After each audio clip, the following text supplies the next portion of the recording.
And a Viking season like no other. Brian Murphy and Judd Zulgad taking a trip down memory lane, and joined by former Vikings linebacker Chad Greenway, two-time Pro Bowler, 10-year veteran. 2010 was right in the wheelhouse of your career right then. You guys were coming off the 2009 season, of course, in the NFC Championship game loss to New Orleans. 10 years later, as you kind of look back and put your career into perspective, if you do that once in a while, how do you begin to explain 2010? Yeah, thanks for having me, guys. Fun to be on. 2010, yeah, smack dab in the middle of my career for the most part, a little in the early front end. But, you come off the 09 season and, wildly successful. You have Brett Favre, just a crazy amount of stuff going on in 09, a lot of excitement, a lot of fun. And then you have it kind of end in the craziness. And there was New Orleans and all that. Been well documented, the loss, the tough loss, and kind of the way it went down. And then you come back for 2010 and I don't think you can draft up a bizarre, crazy, up and down, year. It's actually kind of unbelievable to talk about when you think about the scope of an NFL season and how much happened in that 5 to 6 month window. It's pretty incredible.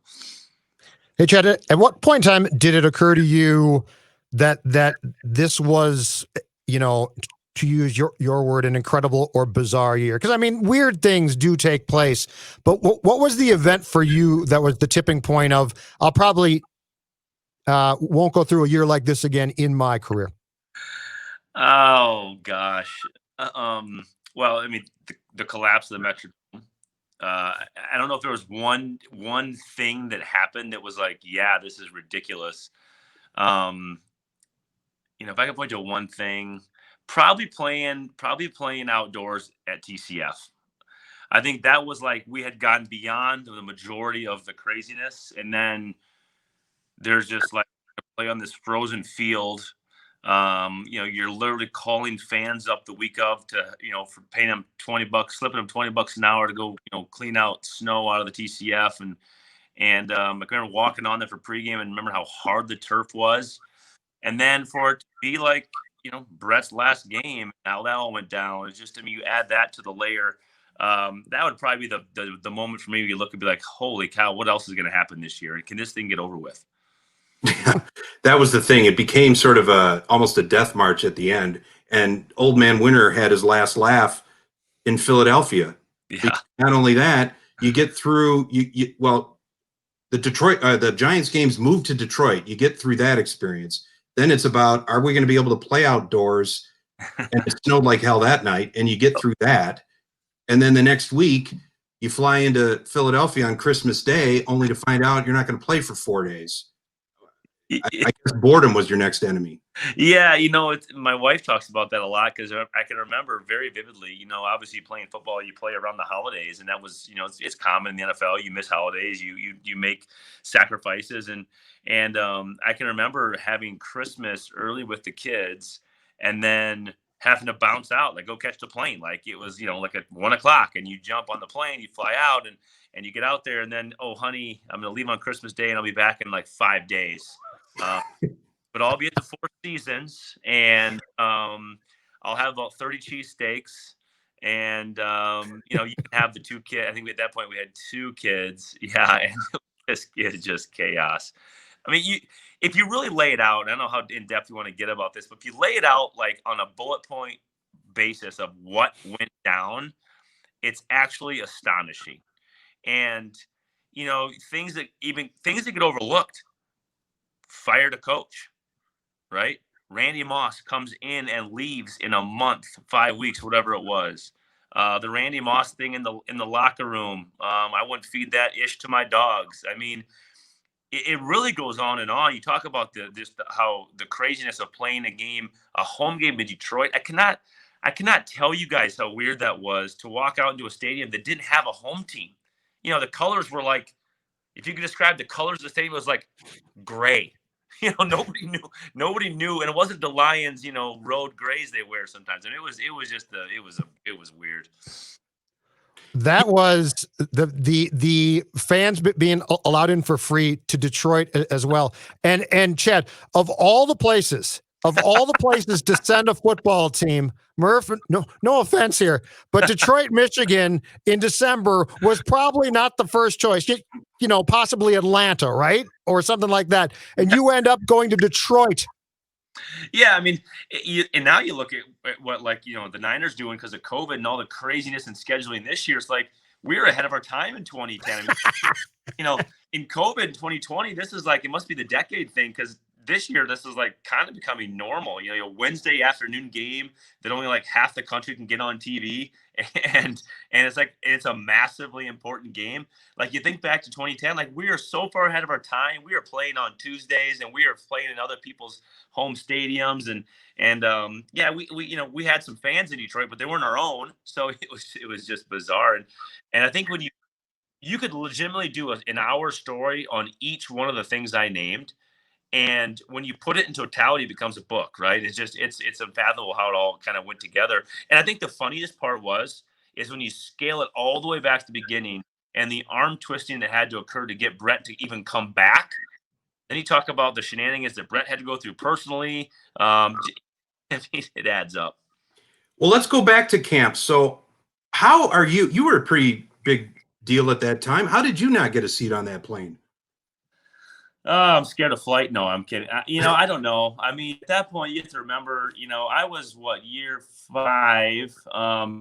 So I was kind of becoming my own. I obviously was playing well in a big part of the game that way, but I wasn't necessarily like a big time, what I would call, leader. You had so many guys that had been there, done that, future current Hall of Famers that were on the team that were kind of playing a bigger role when it comes to that and flying down and getting Brett. I can remember Steve Hutch busting into my door at training camp. I'm just trying to just abide the time and watching some probably, who knows, some show or something. And he busts in the door and said, "We got to get on the plane. We're going down to Mississippi. We're going to get him and bring him back." And, he's going to ride in like the night. And I remember the first thing is like, well, if he doesn't want to play, like, do we really want him? Like, that was my first thought. But then it's like, well, it's Brett Favre and you just come off 09 when you have, to me, the most success, I would end up having in my career in a year. And you're like, yeah, all right, that sounds better than what we got. So let's do it. And that's no disrespect to anybody, but he's Brett Favre, he's immortality. But I don't know how I didn't get a spot on the plane. I don't necessarily, other than the fact that I could have just added to my story. I don't know what else I could have, what I could have got out of it. I don't know. It was just adds to the ridiculousness. So, Chad, day one of camp, from an outside perspective, those of us in the press, or I think the fan base, all basically thought, okay, Brett's not going to Mankato, which he didn't, in 2009. That's not surprising. But I think we were all convinced he's coming back for sure at some point in time. With what you knew at that time, how sure of a bet was it to you that at some point, once you got back to Eden Prairie, Brett Favre was going to show up? I think I was probably 50-50, honestly. I knew there was a chance that he was done, and the way it ended in 09 with him being bruised and battered and the age and the whole thing. I mean, it's hard to come back, even for myself. I was in what you would call the prime of your career, and it was hard to come back from 09. So for him to get back on the saddle again seemed like it was a stretch. But at the same time, when you play with Brett, and you guys were in the locker room enough to see him in action in the locker room and be a part of that, he loves the game. He loves being around the guys. And you could tell it was going to be really hard for him to let that go until inevitably, he was forced out by Corey Wooten and the Bears, and that's kind of the way it went. And it's probably the way it was going to have to end for him. So I was legitimately, I was honestly 50-50. But in the back of your mind, you wondered how he would just walk away. You just knew he would have a hard time. There was so much optimism going into 2010, and there was so much talk of what was left on the field and unfinished business. Mm-hmm. So once you got Favre back, you had all 22 starters back, and that's a rarity in the NFL. Yeah. It's always turnover. And there was this vibe of, well, we're just going to plug back in and play.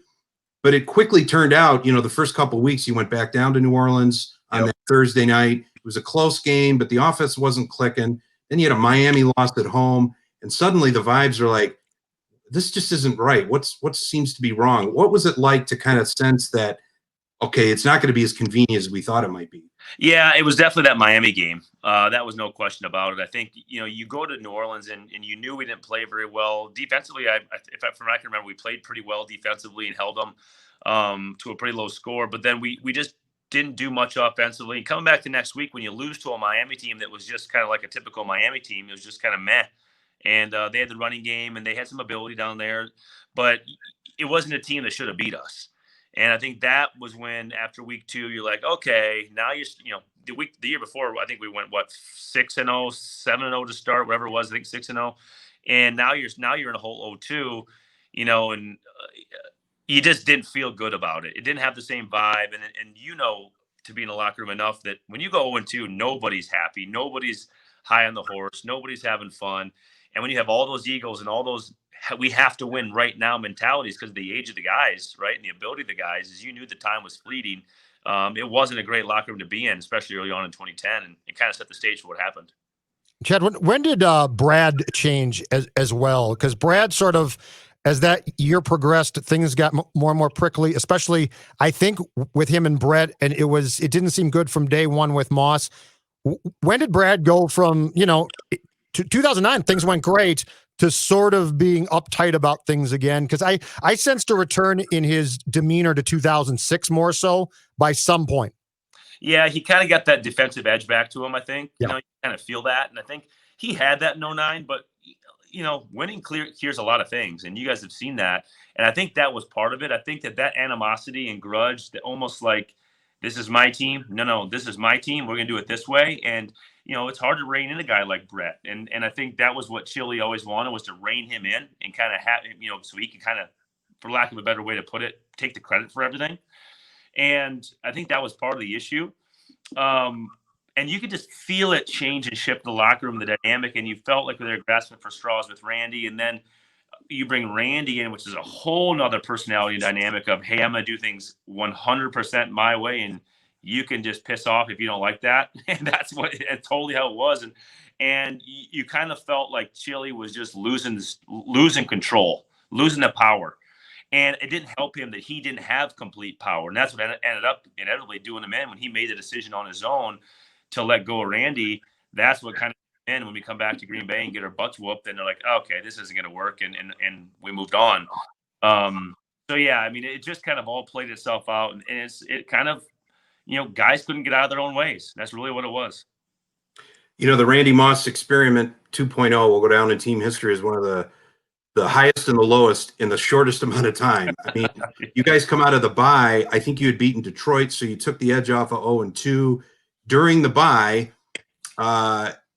you trade for Randy Moss, and everybody in town, he comes in, he's all smiles, get those 84 jerseys back out, and it's like, okay, if Sidney Rice is hurt, this is the solution. You've got a downfield threat. Not only that, he's a superstar with roots in history here. Brett Favre, Randy Moss. All right, we're back on track. Everything's going to happen. It didn't happen that way, and it ended in an even more bizarre fashion. Yeah, it really did. And I think when I can remember, listen, I grew up watching the Vikings, knowing Randy, watching a lot of Randy's games. And this guy is, he's HOF. He walks in the field and he's just different. The way he jogs, the way he goes about his business. And I can remember the first day, he comes out, we're watching him run routes and we're watching him practice. I'm like, this dude doesn't work hard at all. Like, this guy's just going through the motions, and I get it, right? You're Randy Moss, and I'm never was going to be on his level, and I'm not on that level. But one thing I know I couldn't do was just half jog around and not give a care, and that's what it seemingly really was. And again, that was just Randy's way. That's his way he did it, and it worked with Tom Brady. It had worked early in his career because of his ability, and it probably would have worked had it been like 2009 and things were going better. Because that Randy, not that he's a front runner, but if things were going good, he'd have been better. It's just the way it is. But he walked into a situation where he thought he could turn it around. It wasn't going to happen. We weren't that team, and it went downhill really quickly. And it was just, it still was, break, move outside, throw your hand up, but there was just no cash at the end of that hand this time. Chad, what was that month like? Like the month of Moss. What was that internally from day one to the last day when Brad cuts him and does a press conference, and Sansevier flat out asked him, "Did you cut Moss? Because this seems weird." And Brad's like, "No." And then we go across the street, and there's we basically are told he's been cut.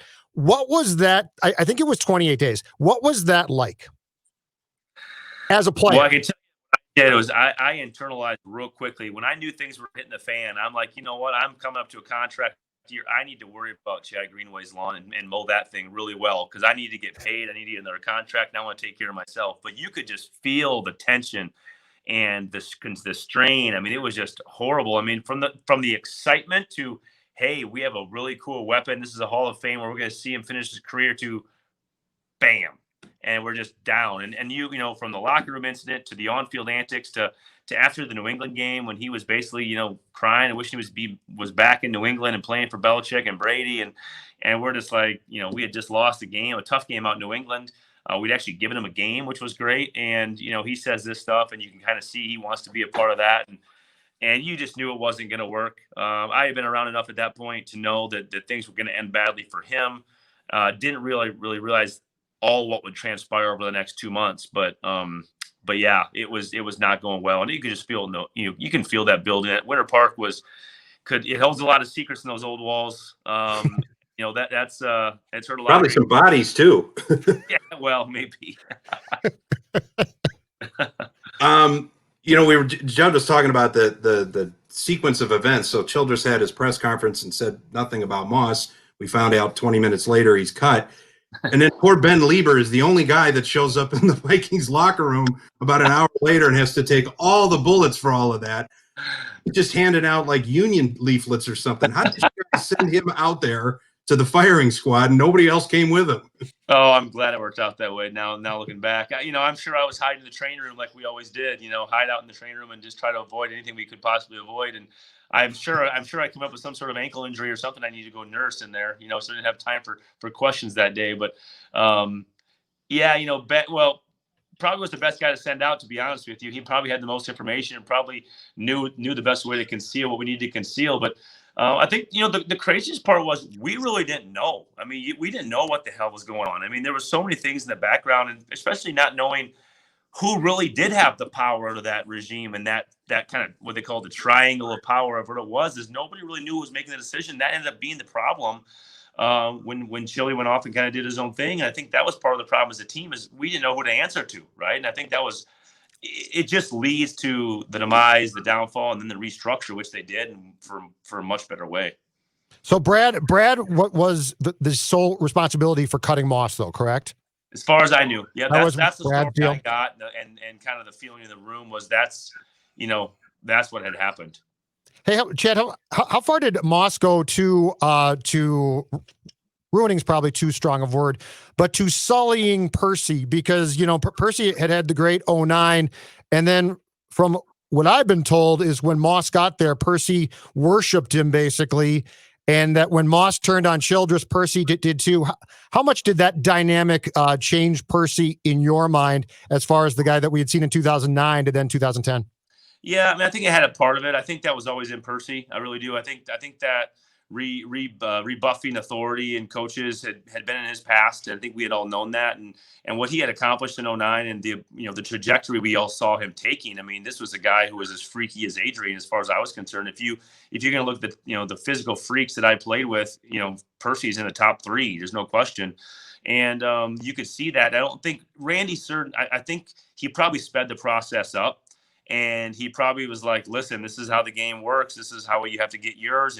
And you're not going to, if they're not throwing to you and they're not doing this, then you need to make sure you throw your hands and raise a fit. And that certainly happened. And what ended up happening is it kind of fell on Frazier more than anybody.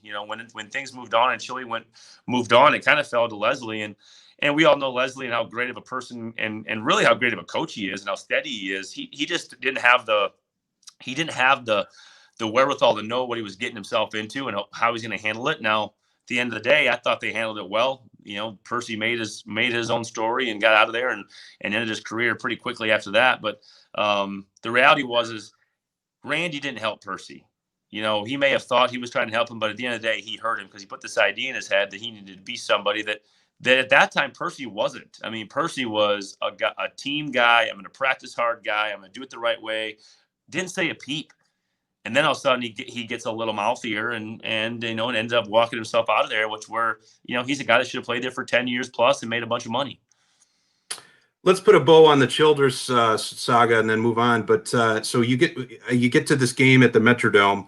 You're 3-6. The Packers are in town, and it was about as ugly an ending as you can get. In fact, I don't remember the Metrodome being that surly before. I mean, it was a 31-3 loss, but I seem to remember Ray Edwards and Chris Cook going at it on the sidelines, and they were chanting "Fire Childress." I mean, the inevitable was going to happen, but just kind of the vibe there, there was really no turning back, I don't think. Yeah, there wasn't. I mean, you could just feel it. It was just such a bad performance. We weren't prepared. Our heads were not there. I mean, this is the Packers. This is a game that we should have, for all intents and purposes, walked away and won. I mean, to be honest with you, with the ability we had and the talent, but that's just what shows you what you can do when you're not prepared, when you're not ready, your head's not there, your coaching staff's head's not there, and they were worried about all the wrong things, and it was just.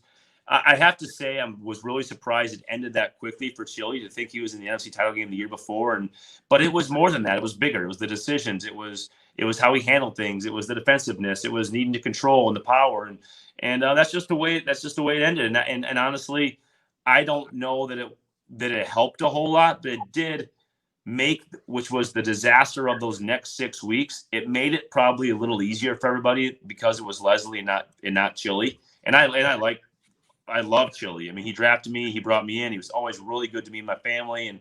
But I just think under the circumstances and the pressure that was going to lead that next 6 weeks, it would have been even worse than it would have been with Leslie. So, all right, now let's talk about what was supposed to be the Giants game at the Metrodome.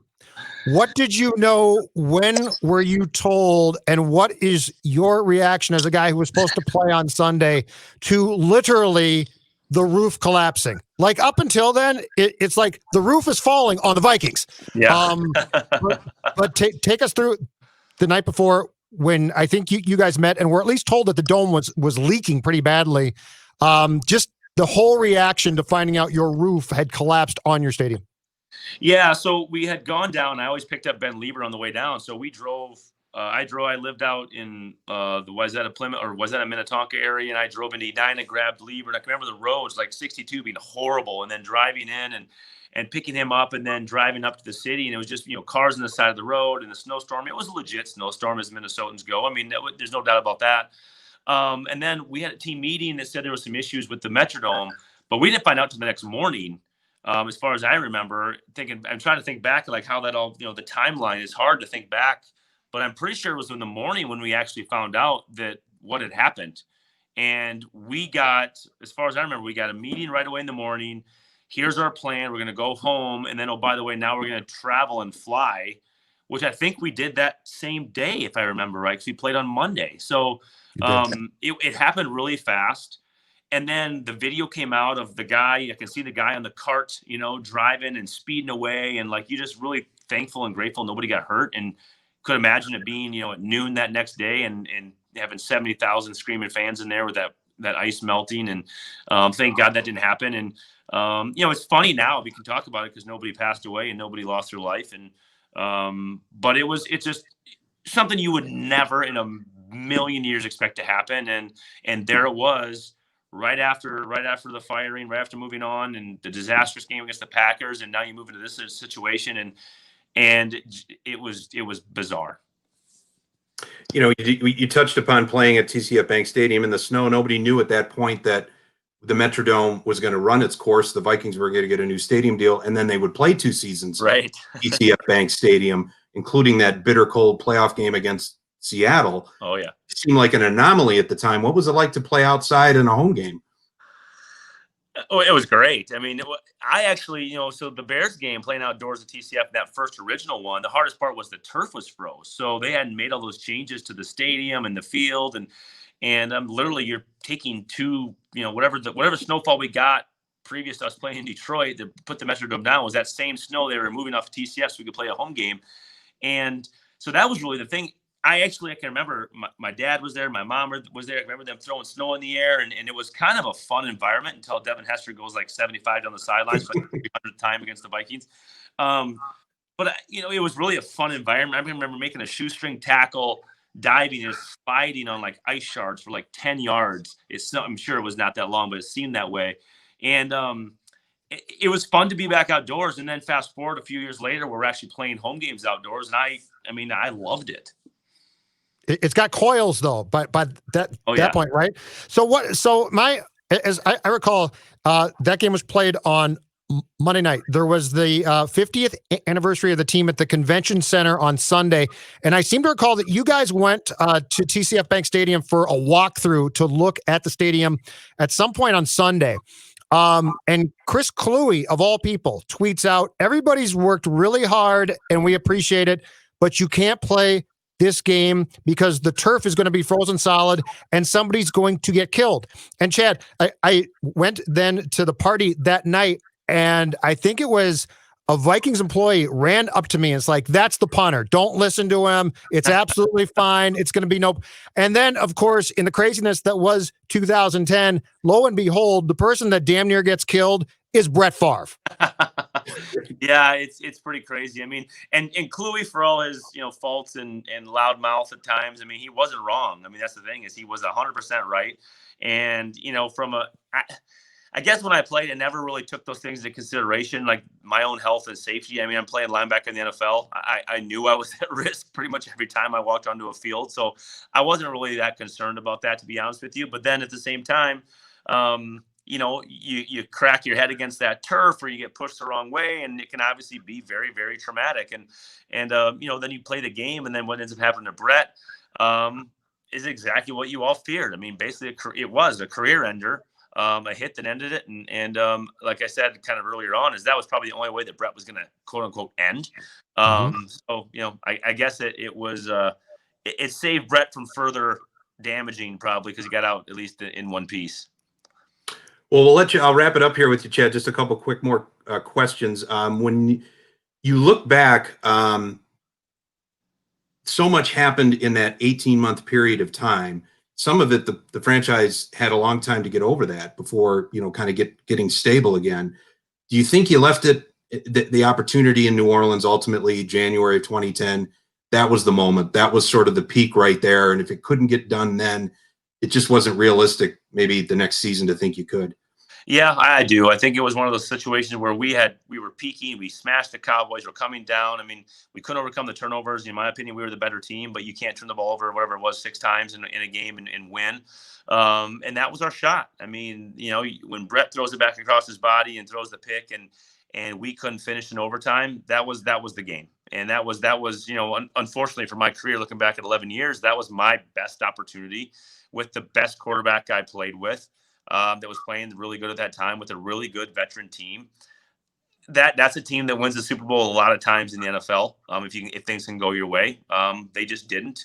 I don't let New Orleans that year. I don't let that be a negative mark on my career. That's the highest level I got to. I played 9-man football in South Dakota, and I ended up playing in the NFC Championship game in 2009 and played well and had fun and played in front of one of the loudest stadiums in history. And so I don't let people bring me down on that. I celebrate it. I embrace it. I have great memories from it and the scars from it as well. And that's sports. That's what it's all about.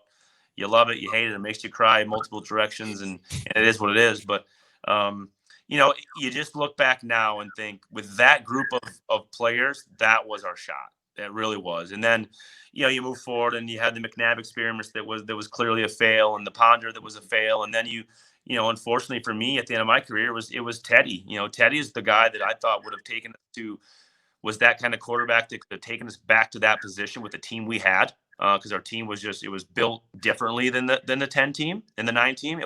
But and Teddy gets hurt when he was primed to have just an absolute killer year. And that's my career is you can sort of the Browns fan quarterback list on the back of the jersey that reaches the ankle.